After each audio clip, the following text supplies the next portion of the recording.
Aujourd'hui, nous allons parler du livre Le beau visage du mal de Johanna Michaelsen. C'est un livre autobiographique qui relate l'histoire de Johanna, de sa quête de la vérité et du Seigneur Jésus-Christ. Son livre est scindé en deux parties.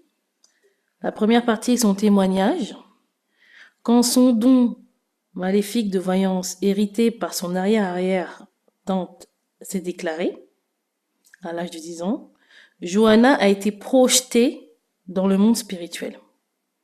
Dans sa quête de vérité, son chemin croisa le centre du contrôle mental ainsi que Parita, une médium spirit, accompagnée de son esprit guide Hermanito, avec lequel elle pratiquait des opérations chirurgicales surnaturelles à l'aide d'un couteau rouillé de chasse. Après de multiples incohérences et surtout il y avait des morts inexpliquées après les opérations, Johanna a commencé à se poser les bonnes questions et à vraiment se demander si elle servait le bon Seigneur Jésus-Christ.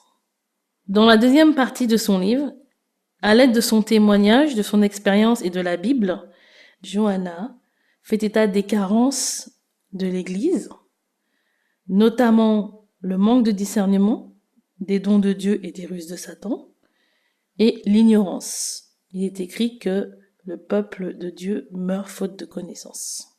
Elle parle également d'une erreur doctrinale qui a cours dans les églises, celle du déclenchement du parler en langue. Or, l'Esprit de Dieu ne se contrôle pas. À vouloir essayer de déclencher le parler en langue chez les chrétiens, le gros risque spirituel, c'est qu'un esprit démoniaque vienne se substituer à l'Esprit de Dieu. Et dans ce cas-là, la personne court un grave danger spirituel. Johanna Michaelsen donne aussi les parades à cette carence au niveau de l'Église. Celle de lire la Bible, l'armure de Dieu, la foi, que notre foi doit être fondée non sur nos expériences mais sur la parole de Dieu, et le discernement des esprits qui est primordial. Si vous souhaitez en savoir plus sur le beau visage du mal, je vous invite à aller sur le site des éditions Roi des Rois, sur lequel vous pourrez télécharger le premier chapitre. Je vous souhaite une bonne lecture. À bientôt.